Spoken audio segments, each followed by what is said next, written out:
Bismillahirrahmanirrahim। السلام علیکم۔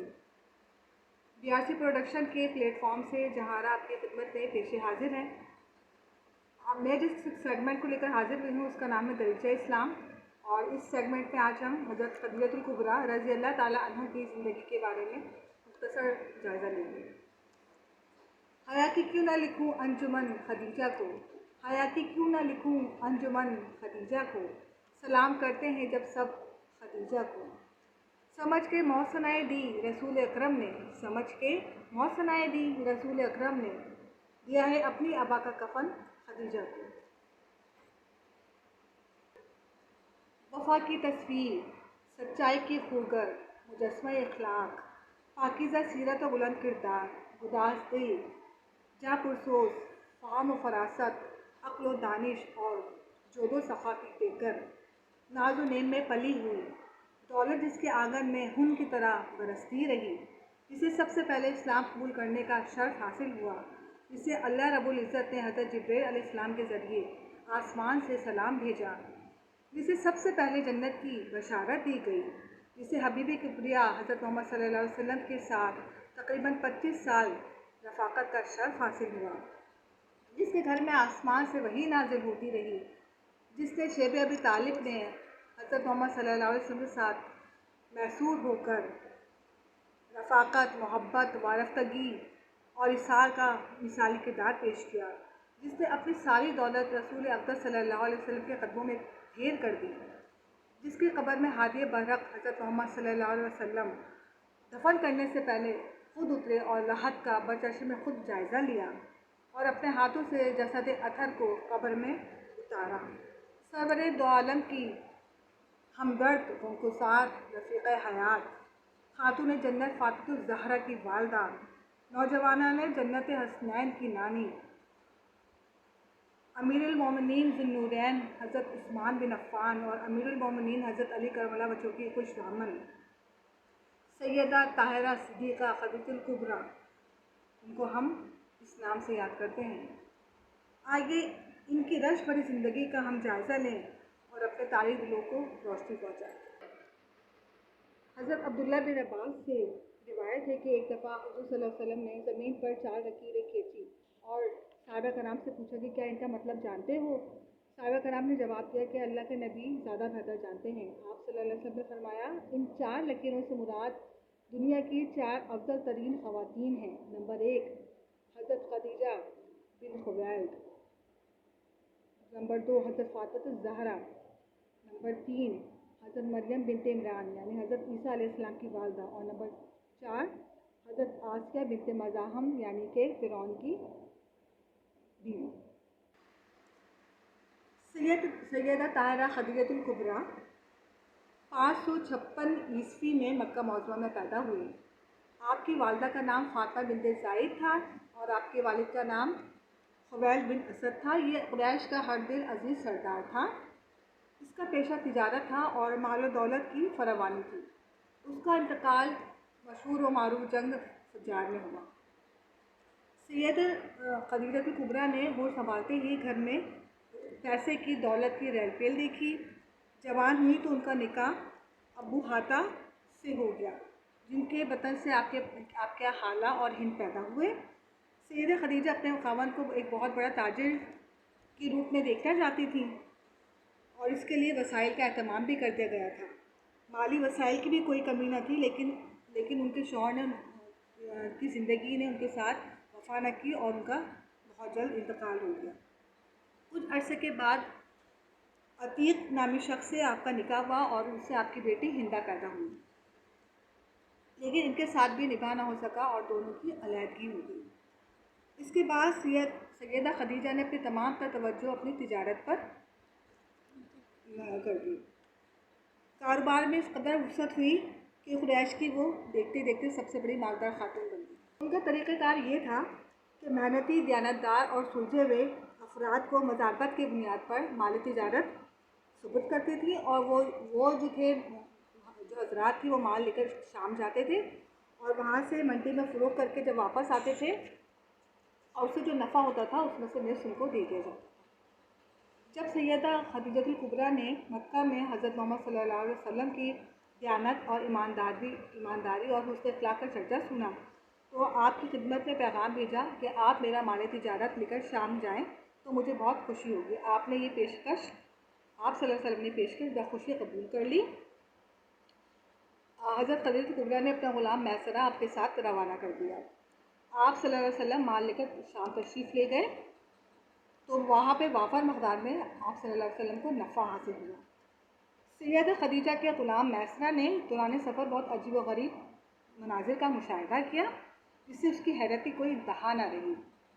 میسرہ آپ کے حسن اخلاق، طرز کلام، سنجیدگی، خندہ پیشانی اور گفتار کی شیرینی سے اس قدر متاثر ہوا کہ واقعہ گرمیدہ ہو گیا۔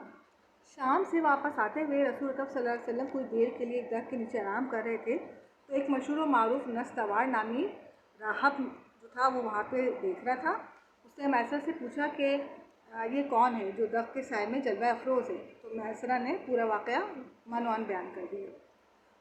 اس راہب نے کہا میری بات یاد رکھنا، یہ مستقبل میں نبوت کے عہدے پر فائز ہوگا کیونکہ اس درخت کے نیچے آج تک نبی کے علاوہ کوئی سستانے کے لیے نہیں لیٹا۔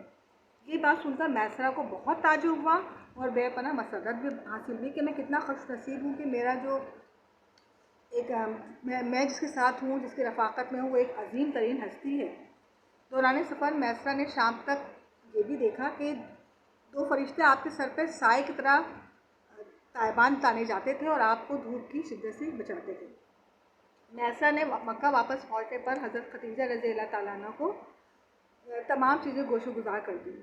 یہ ساری باتیں سن کر حضرت خدیجہ رضی اللہ تعالیٰ عنہ بہت زیادہ متاثر ہوئی اور اس نہج پہ سوچنے لگیں کہ کیوں نہ اب آپ کو شادی کا پیغام بھیجا جائے۔ لیکن آپ یہ سوچتی رہیں کہ میں کیسے ان کو یہ پیشکش بھیجوں، کیونکہ مکے کے جتنے بھی سرداران قریش تھے ان کے ساتھ شادی کرنا چاہتی تھی، لیکن آپ نے ہر کسی کی پیشکش کو ٹھکرا دیا اور آپ اسی سوچ و بچار میں تھی کہ کس طرح میں ان کے پاس شادی کا پیغام پہنچاؤں۔ ایک دن خواب میں کیا دیکھتی ہیں کہ ان کے گھر میں چمکتا ہوا سورج اتر آیا ہے جس سے پورا گھر جگمگا اٹھا ہے۔ آپ کی حیرت کی انتہا نہ رہی اور آپ اپنے چچا زاد بھائی ورقہ بن نوفل جو توریت اور انجیل کے عالم تھے ان کے پاس گئے اور ان سے اپنے خواب کی تعبیر پوچھی۔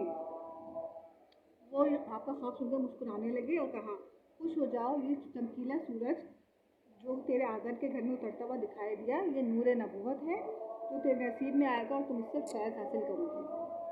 حضرت خدیجہ کبریٰ نے اپنی گہری دوست نفیسہ کے ذریعے شادی کا پیغام حضور صلی اللہ علیہ وسلم کے پاس پہنچایا۔ حضور صلی اللہ علیہ وسلم نے فرمایا کہ اگر خدیجہ راضی ہے تو میں بھی راضی ہوں۔ جس وقت حضور صلی اللہ علیہ وسلم کی شادی ہوئی حضرت خدیجہ تعالیٰ عنہ سے، اس وقت حضور صلی اللہ علیہ وسلم کی عمر 25 سال تھی اور حضرت خدیجہ کی عمر 40 سال تھی۔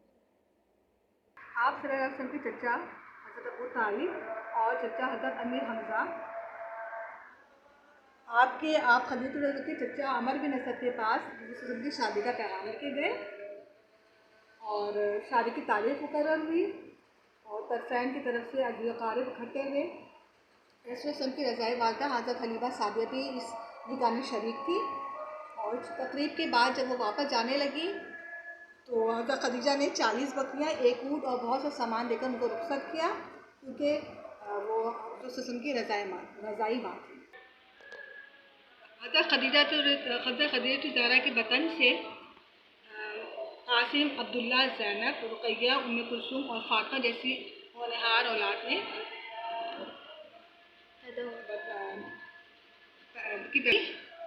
کی پیدائش ہوئی۔ حضرت خدیجہ رسول خدا صلی اللہ علیہ وسلم کی بہترین زوجہ تھی۔ وہ پہلی خاتون تھی جو پیغمبر صلی اللہ علیہ وسلم پر ایمان لے کر آئیں۔ اسلام میں وحی اور نبوت کے احادیث کی وہ راوی ہیں۔ آپ صلی اللہ علیہ وسلم کی بہترین غمخوار اور مونس تھی۔ بعثت نبی کے 7ویں سال جب قریش مکہ نے بنو ہاشم اور بنو عبد المطلب کا بائیکاٹ کر دیا تو آپ 3 سال تک حضور کے ساتھ شیب ابی طالب میں محصور رہیں اور آپ بہت زیادہ ناز و نعمت میں پلی تھی، لیکن آپ نے وہاں پر جو محصوری کے عالم میں بہت زیادہ روح فرسا اور مصائب اور آلام سے وہ نفرت آزما ہوئی اور وہاں پہ آپ کی بہت زیادہ طبیعت خراب ہو گئی۔ نبوت کے 10ویں سال شیب ابی طالب کی میسوری کا خاتمہ ہوا، لیکن آپ اس دوران بہت زیادہ بیمار ہو چکی تھی اور آپ جو ہے وہ پھر اس کے بعد زیادہ عرصے تک زندہ نہ رہ سکی، اور آپ رضی اللہ عنہ کا انتقال ہو گیا اور آپ کو مکہ میں جنت المعلیٰ میں دفن کیا گیا۔ آپ رضی اللہ عنہ کی وفات کے بعد حضور صلی اللہ علیہ وسلم بہت زیادہ غمگین رہنے لگے، اور اس سال کو عام الحزن یعنی غم کا سال قرار دیا گیا۔ حضور صلی اللہ علیہ وسلم نے فرمایا، خدا کی قسم مجھے خدیجہ سے اچھی بیوی نہیں ملی۔ وہ جب ایمان لائی جب سب لوگ کافر تھے، انہوں نے اس وقت میری تصدیق کی جب سب لوگ مجھے جھٹلا رہے تھے، اور انہوں نے اپنے مال و در اس وقت مجھے دیا جب دوسرے لوگوں نے مجھے اس سے محروم کر دیا، اور انہوں نے مجھے اولاد کی نعمت سے بھی نوازا۔